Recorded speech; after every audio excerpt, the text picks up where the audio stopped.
ضرورت نہیں ہوگی کہ تم سے دوسرا سوال پوچھیں. ان کو پتہ ہے جو غوث پاک نے کیا حال کیا تھا ان کا.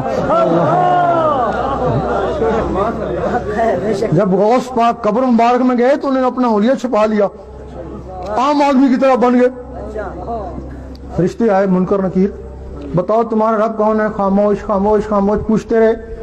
ایک ہاتھ سے ایک منکر کو پکڑ لیا, ایک ہاتھ سے نکیر کو پکڑ لیا. اب تم بتاؤ جو میں سوال پوچھوں. انہوں نے جھٹکا دیا لیکن ہاتھ چھڑا نہ سکے.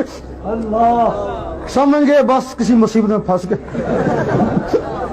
یہ کوئی انسان ہے جو ہاتھ ہی نہیں چھوڑا ہمارے میں اتنی طاقت.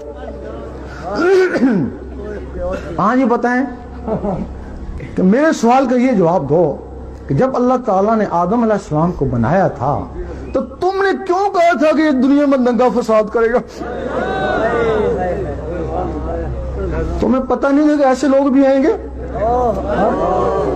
کہنے لگے بات یہ ہے کہ ہم دو نے تو نہیں کہا تھا نا.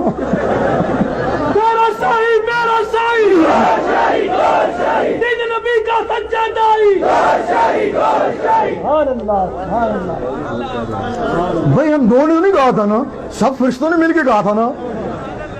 ایسا کرو ہمیں چھوڑو, تو ہم ان کو لے کے آتے ہیں یا پوچھ کے آتے ہیں. آپ نے فرمایا تم کو چھوڑ دیا تو واپس نہیں آؤ گے.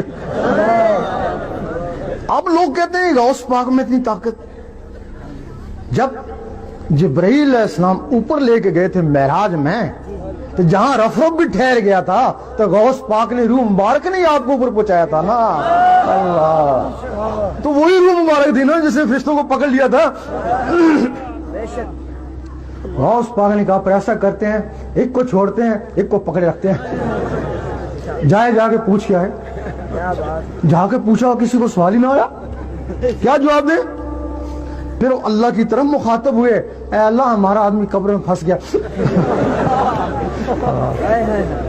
اللہ نے کہا ایسا کرو اس سے سمجھوتا کر